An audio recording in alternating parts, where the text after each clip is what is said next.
मी रत्नाकर औसेकर माझ्या podcast studio आणि recording स्टुडिओमध्ये मी आहे. आणि मित्रांनो, एक स्वप्न पूर्ण झालं की एक स्वतःचा हक्काचा स्टुडिओ, पॉडकास्ट स्टुडिओ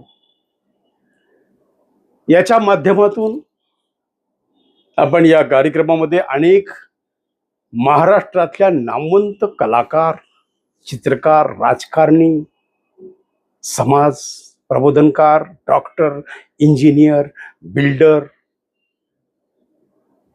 अपंगांसाठी काम करणाऱ्या संस्था, ह्या अजय सर्वांसाठी हा एक खुलं व्यासपीठ म्हणजे सर्व सर्व घटकांना सामावून घेणारा हा माझा रत्नाकर औसेकर यूट्यूब चॅनलचा उपक्रम मी सुरू केलेला आहे.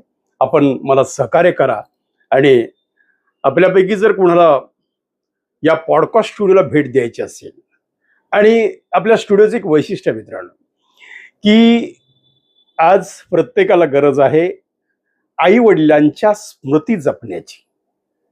हे पहा, ज्या आई वडिलांनी आपल्याला जन्म दिला, ज्या आई वडिलांनी आपल्याला मोठं केलं, शिकवलं, एक वेळ स्वतःचं बनेन फाटलेलं घालून तो बाप लाखो रुपये फीस भरायला त्या कॉलेजमध्ये आला आणि त्यानं तुम्हाला आज शिकवलं, मोठं केलं, तुम्हाला परदेशला जाण्यापर्यंत मजल गेली.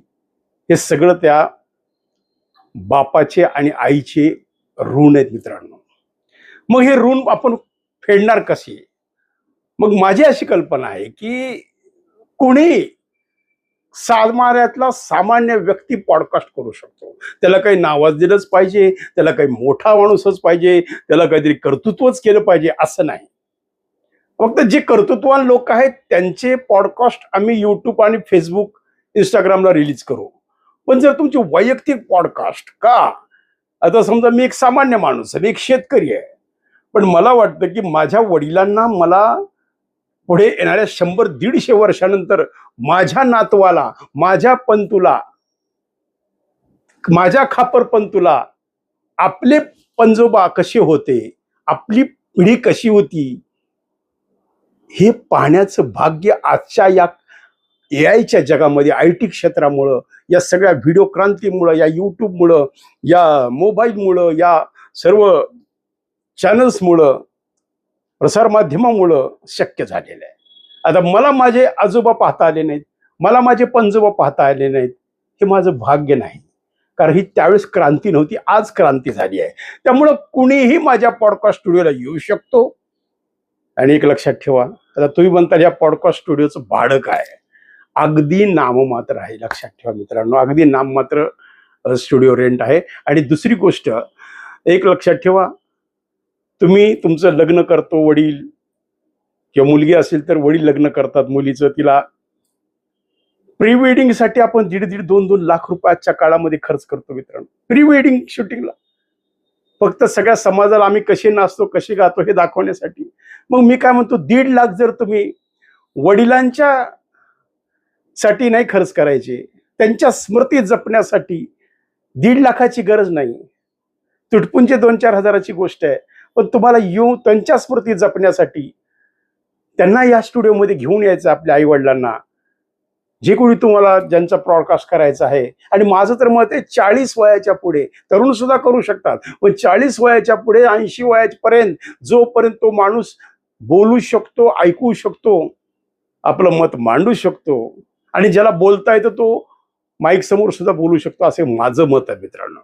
तर त्यांना तुम्ही आमच्या स्टुडिओत घेऊन या, आपण त्यांचा सुंदर पॉडकास्ट करू. समजा खेड्यातला माझा शेतकऱ्याच्या आजोबा असतील, त्यांना घेऊन या, त्यांच्या स्मृती जतन करा.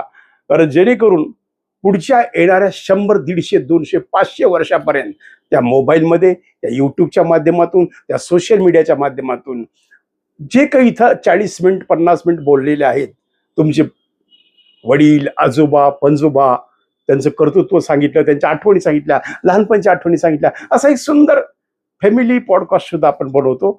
तर त्यासाठी सुद्धा तुम्ही मला संपर्क करू शकता मित्रांनो. माझा मोबाईल नंबर 9890398788, 9890398788 या नंबरला संपर्क करा.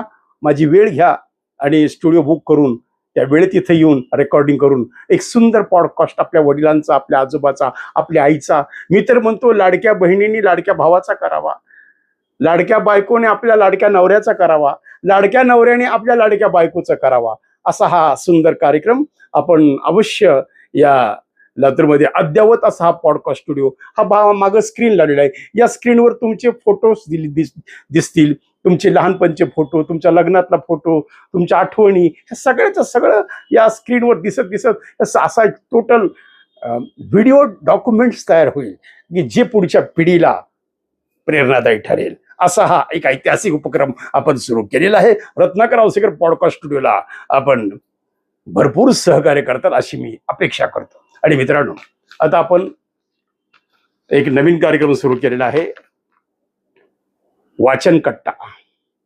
मित्रांनो,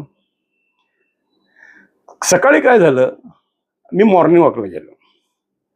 तिथे एक आमच्या चौकामध्ये पेपर ठेवले असतात, तर तो मी ते ठेल्यावर पेपर पाहत होतो आणि मित्राला मला, अरे अरे बघ रे, किती किती बातमी छान आलेली, बघितलास का? आजच्या लोकसत्तामध्ये अशी अशी बातमी आलेली आहे. आणि एक सुंदर लेख लिहिला आहे शर्मिला पुराणिक यांनी, की नाही म्हणण्यापेक्षा हत्या सोपी. हे वाच वाच वाच भर तू. तो मित्र मला काय म्हणाला, अरे यार, हे वाचला बेसा आपल्याला कंटाळा येतो, आपण वाचत दिसत नाही. हा तू वाच, मी ऐकतो. मला कंटेंट सापडला. तो काय म्हणाला, तू वाच, मी ऐकतो. मग वाचण्याची सुद्धा काही कला आहे. जशी बोलण्याची कला आहे, भाषणाची कला आहे, तशी वाचनाची सुद्धा एक कला आहे. हे आता आपल्याला या कार्यक्रमातून शिकायचं मित्रांनो. तर मी तुमच्या समोर असे ज्या वेळेस मला काय असे चांगले लेख, चांगल्या कथा, चांगले प्रसंग मला सांगायची पाळी येईल, वाचायची पाळी येईल. कारण पु ल देशपांडेंचे अनेक कार्यक्रम मी वाचन कट्टा त्यांचे पाहिलेले आहेत, त्यामुळे ही प्रेरणा मी पुलंपासून घेतलेली आहे. तर मी सुद्धा तुम्हाला एक छोटासा प्रयोग आपण करूया आज, की लोकसत्तामध्ये मी त्या लोकसत्तांचा आभारी आहे.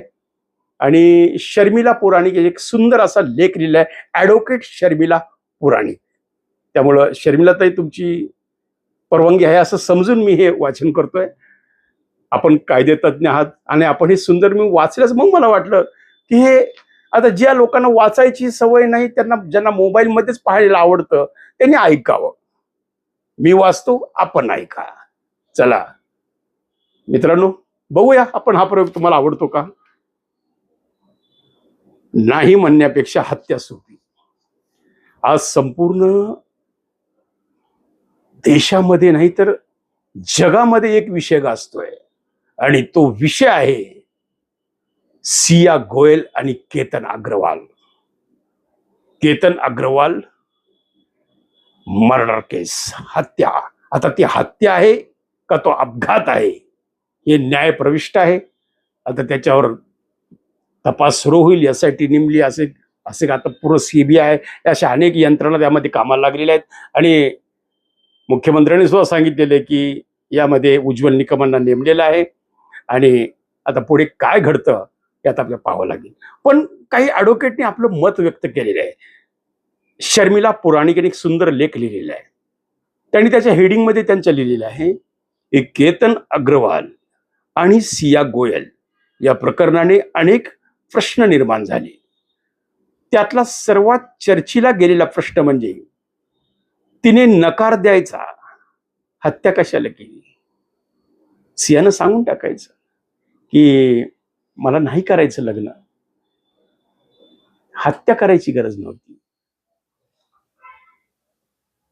असा एक समुपदेशक लेख जर कोणी लिहिला असेल, हा प्रश्न ह्या ॲडव्होकेट शर्मिला पुराणिकच्या मनामध्ये आला की तिने नकार द्यायचा, हत्या कशाला केली. यावर त्यांनी लिहिलेलं आहे की नाही कशाला म्हणायचं, मारूनच टाकूया, हत्याच करूया, असं सियाला वाटलं असेल का. असा त्यांचा हा प्रश्नांचा धांडोळा त्यांनी उलगडलेला आहे ॲडव्होकेट शर्मिला पुराणिक ताई, मी तुमचं आभार मानून हा लेख वाचतोय. केतन अग्रवालच्या हत्येने संपूर्ण महाराष्ट्र देश हादरला. 26 वर्षाच्या केतन 26 वर्षाच्या केतनला त्याची 20 वर्षाची होणारी बायको सिया गोयल आणि तिच्या प्रियकराने चेतन चौधरीने लोहगडावून ढकलून मारल्याची घटना समोर आली. आणि त्याचबरोबरीने अनेक प्रश्नही समोर आले. पोलीस चौकशीत सिया म्हणाली की केतनला मी कसं सांगू की मी लग्न नाही करणार, म्हणून तिने हत्या करायच्या टोकाची भूमिका बजावली. एखाद्याची हत्या ही टोकाची अंतिम गोष्ट असते का? एकदा जीव गेला की परत येत नाही, मग ती सोपी कशी वाटली असेल? तर हे एक वाक्य आपल्या समाजाच्या 3 मोठ्या मानसिक आजारावर बोट ठेवतं. नाही म्हणण्याची भीती. नकार द्यायला शिकलं पाहिजे मित्रांनो. एखादी गोष्ट मी नाही करू शकत, नको म्हणणे, नाही म्हणायला शिकलं पाहिजे, तर तुम्ही यशस्वी होताल. काय आवडत नाही हेच कळल्यानं येणारं दडपण आणि मनातला हा गोंधळ आहे. समोरच्याला काय आवडणार आणि काय आवडणार नाही हा गोंधळ आपल्या मनामध्ये होतो. त्याच्यातून हा निर्माण झालेला प्रश्न आहे. आणि हत्येला सोपं बनवणारी मानसिकता. कारण आजच्या या दररोजच्या टीव्हीच्या आपण बातम्या बघतोय की मर्डर, हत्या, बलात्कार हे एवढं काही मनावर बिंबलेलं आहे. मग चला हत्या करून टाकू, असा सहज सोपा विषय सियाच्या मनामध्ये आला का, याचाही प्रश्न ऍडव्होकेट शर्मिला पुराणिकांनी उघडलेला आहे. नाही म्हणणं हे युद्ध का ठरतं? लग्नाला नकार हा फक्त 2 अक्षरी शब्द नसतो. त्याच्या मागे अख्खं युद्धभूमी असते. इज्जतीची भीती. आता लोक काय म्हणतील, लोक काय म्हणतील. अहो, मी काही कार्यक्रम उपक्रम सुरू केला तर मला सुद्धा भीती पडायची हमेशा. लोक काय म्हणतील, पाहुणे काय म्हणतील, अमुक काय म्हणेल, तमुक काय करेल. आणि हा जर विचार जर केला तर माणूस आयुष्यात काही करू शकत नाही. त्यामुळं लोक काय म्हणतील ही मानसिकता बदलली पाहिजे, असं ऍडव्होकेटचं म्हणणं आहे. आता कुटुंबाचा दबाव. साखरपुडा मोडला की कुटुंबात इज्जत गेली असं प्रतिष्ठित लोकांना वाटतं का? सियाला असंच वाटलं असेल का? मग लग्न मोडलं तर दोन्ही कुटुंबाची बदनामी होईल. कुटुंबाचा दबाव. आता कुटुंबाचा दबाव हा पॅराग्राफ त्यांनी केलेला आहे. आम्ही समाजाला तोंड कसं दाखवणार? आई वडिलांच्या या एका वाक्यात मुलगा मुलगी कोलमडते. सियाच्या भावाने नंतर सांगितले की तिने चिंता बोलून दाखवली असती तर घरच्यांनी तिचे लग्न रद्द केलं असतं, पण ती बोललीच नाही. इथे सियाने गृहीत धरलं का की ते नाही म्हणणार. भावनांना शब्द देता येत नाहीत. असुरक्षित वाटणं, भावनिक नातं न जुळणं, या भावनांना नावच नसणं. आपल्याकडे सियाला केतनचा विग आवडत नव्हता, पण फक्त तेवढंच कारण नसावं का? आणखी काहीतरी खटकत होतं जे तिला शब्दात मांडता येत नव्हतं. अशा वेळी स्वतःलाच तिला वाटलं, मी उगाच नखरे करते का? मग अशा वेळी ती गप्प बसते का? हत्या सोपी कशी वाटली? हत्या ही सोपी कशी वाटली असावी याचं आकलन यांनी केलेलं आहे. काय असेल त्यामागची मानसिकता? खून एका दिवसात होत नाही, त्याला सोपं बनवलं जातं. हळूहळू टप्प्याटप्प्याने माणूस स्वतःला तयार करतो. त्यासाठी स्वतःला त्याची सवय लावावी लागते. सिया चेतनने 3 वेळा लोहगडची रेकी केली असल्याचं कळतं. समाज माध्यमावर खून कसा करायचा याची माहिती ढुंडाळली. 2000 पेक्षा जास्त वेळा हा खून फोनवर रचल्या गेला. पहिल्यांदा 14 जूनला प्रयत्न फसला, तेव्हा साप दिसला अशी त्यांनी थाप मारली. प्रत्येक वेळी तो ठरवताना अपराधीपणा कमी होत गेला. मेंदूला सवय झाली, मेंदूला सवय झाली. मेंदूचा चुकीचा हिशोब. आपण म्हणत नाही का केमिकल लोचा. आपण संजय दत्तच्या सुद्धा मुन्नाबाई एमबीबीएस मध्ये बघितलेले मित्रांनो, केमिकल लोचा. हा केमिकल लोचा मेंदूचा होतो आणि मानसिकतेत येतो मेंदू की आता हत्या करायची. मेंदूचा चुकीचा हिशोब. सियाला वाटलं असावं लग्न मोडलं तर रोज घरच्यांचे टोमणे, समाजात बदनामी, 2-3 वर्ष त्रास. हा रोजचा त्रास का वाटला? खून केला तर एकदाच अपघात होईल, एकदाच सगळं संपून जाईल, एकदाच सोसावं लागेल. मेंदूने रोजचा मानसिक त्रास का सहन करायचा? आणि एकदाच गुन्हा, यात एकदाच हा सोपा शब्द सियाने निवडलाय का? एकदाच संपून टाका, मारून टाका. हिशोब चुकता. माणूस न समजणं स्त्रियांसाठी केतन केतन राहिलाच नाही. तो लग्न नावाची समस्या झाला. सियासाठी केतन हा केतन राहिलाच नाही. तो लग्न नावाची समस्या झाला. टकलो आहे, वीग घालतो, वीगवाला. चेतनशी लग्नातला अडथळा हा वीग आला का? एकदा का समोरच्याला वस्तू समजली की त्याला सोपवणं सोपं होतं. आम्ही पकडले जाणारच नाही ही मानसिकता सियाच्या मनामध्ये आली. आम्ही पकडलेच जाणार नाही हा भ्रम तिचा झाला असावा. 3 वेळा रेकी केली, हत्येची उत्तम योजना आखली. खोटं बोलायला जमलं, अगदी सहज खोटं बोलायला जमणं. फुल प्रूफ आहे, प्लॅन तयार झाला, सीसीटीव्ही फुटेज मिळाले, आपले कॉल रेकॉर्डिंग्स मिळतील याचा त्यांनी विचारच बहुधा केला नसावा. आणि हे अविचारी पाऊल हेच बहुधा त्यांच्या मनात आलं नसावं की आपले फोन तपासले जातील. आता का आवडत नाही हेच कळलं नसेल तर मदत घ्यायला दडपण का येतं? कारण मलाच कळत नाही तर मी दुसऱ्याला काय सांगू? आपली फक्त घुसमट होते, पण नेमकं कारण सापडत नाही. मग वाटतं लोक मला गोंधळलेली म्हणतील. समोरच्याचा चांगला आहे, घरचे खुश आहेत, मग माझंच काहीतरी चुकतंय का? समोरचा तर चांगला आहे. ही अपराध भावना अधिक गोंधळू शकते. अशा वेळी काय करायचं? अशा वेळी ऍडव्होकेट सांगतायत, अशा वेळी करायचं काय माहित नाही हे उत्तर देऊ शकतो.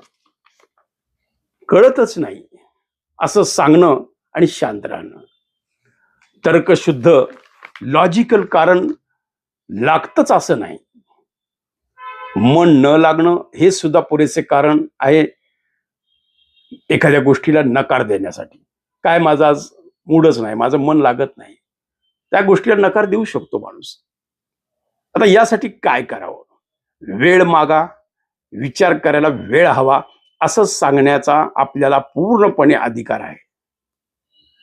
किमान 6 महिने थांबा, पण आयुष्यभराचा निर्णय घाईत घेऊ नका. व्यावसायिक मदत घ्या. घरात नातेवाईक, मित्रमंडळी यांच्याबरोबर बोलून नीट उत्तर मिळत नसेल तर समुपदेशाची मदत घेता येते. आज अनेक वैद्यकीय समुपदेशक प्रत्येक शहरात आहेत.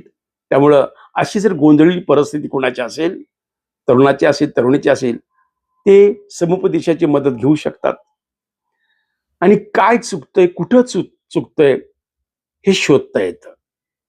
एकदम येणारा अविचार आणि त्यामुळे होणारी कृती थांबवण्याची शक्यता निर्माण होते. आता या सर्व गोष्टीचा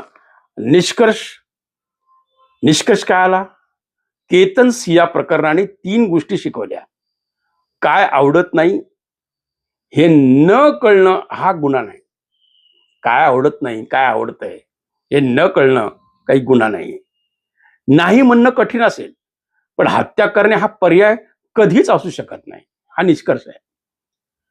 एखादी गोष्ट नाही म्हणणं कोणाला थोडं कठीण आहे मित्रांनो, पण डायरेक्ट लगेच मारून टाकणे, हत्या करणे हे चुकीचं आहे. हत्या ही सोपी नसतेच, तिला सोपी बनवली जाते, बनवावी लागते. अपराधीपणा मारावा लागतो, सहानुभूती मारावी लागते आणि स्वतःच्या आतला माणूस मारावा लागतो. सियाला नाही म्हणणं अवघड गेलं कारण तिला शब्द सापडत नव्हते, पण खून करणं सोपं वाटलं कारण तिने 3 महिने त्याची तयारी केली होती. म्हणूनच नाही म्हणायला शिकणं, नकार पचवायला शिकणं आणि अडचण आली तर ओरडून मदत मागणं हे लहानपणापासूनच शिकायला हवं. कारण एक लग्न मोडलं तर 2 कुटुंब दुखवतात, मात्र अशा प्रकरणात एक खून झाला तर किमान 3 आयुष्य संपतात. केतन गेला, सिया गेली, चेतन तुरुंगाबाहेर, आणि एकदा का खून झाला की मग सॉरी म्हणायला वाव उरत नाही. इथून माघारी फिरता येत नाही आणि कदाचित सर्वात महत्वाची ठरवू शकेल ती तरुणपणाची खोटी धुंदी. एकदा ठरवलंय तर करूनच टाकूया. जो होगा सो देखा जाएगा. आजकाल आपण सहज म्हणतो, अरे यार करून टाकूया, जो होगा सो देखा जाएगा, असं आपण सहज व्यवहारामध्ये बोलतो मित्रांनो. असं वाटलं का? त्याचबरोबर ही खोटी समजूत आहे किंवा थोडा कठोर शब्द आहे आणि दुसरा शब्द आहे माज. तो असेल तर सगळं सोपं वाटतं, परंतु ते सोपं नसतं. या सर्वांचा अंतिम परिणाम हा वाईटच असतो. म्हणूनच कोणाच्याही जीवापेक्षा मोठं काही नाही. स्पष्ट बोला, मदत मागा, नाही म्हणायला शिका.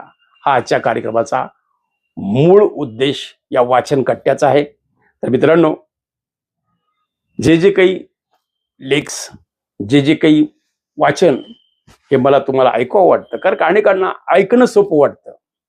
ही सुद्धा एक मेंदूचा केमिकल लॉच आहे. वाचायचं कशाला, ऐकूया म्हणून हा केलेला मी खटाटोप आहे. आपण जर प्रतिसाद दिला तर अशा अनेक नवीन नवीन लेक्स, अनेक नवीन नवीन इतिहास, नवीन नवीन संशोधन आपल्या समोर घेऊन येण्याचा आमचं रत्नाकर औसेकर यूट्यूब चॅनल सातत्यानं आपला प्रयत्न करेल. आपले आशीर्वाद असू द्या. नसेल केलं तर आमच्या चॅनलला सबस्क्राईब करा, लाईकचं बटन दाबा, आपल्या कमेंट्स जरूर लिहा. मी कुठं चुकत असेल तर कमेंट्स लिहा, त्याचा मी नक्कीच सुधारणा करू. आणि मित्रांनो, मी आभार मानतो आजच्या लोकसत्ताचे. आणि यामध्ये जे चतुरंग नावाचा जो त्यांचा अंक आहे त्यामध्ये लेख आलेला आहे ॲडव्होकेट शर्मिला पुराणिक यांचा सुंदर लेख आहे. शर्मिलाताई, फार सुंदर तुमचा लेख आहे, म्हणून मी स्वतःला युट्यूबवर बोलून वाचून दाखवण्यास आवरू शकलो नाही. तर मित्रांनो, चला, कसं वाटलं? कार्यक्रम योग्य वाटला तर जरूर आपल्या कमेंट्स लिहा. कुठं चुकत असेल जरूर सांगा, आम्ही चुका सुधारू. फक्त पुढे जाऊ, पुढे जाऊ, पुढे जाऊ. धन्यवाद.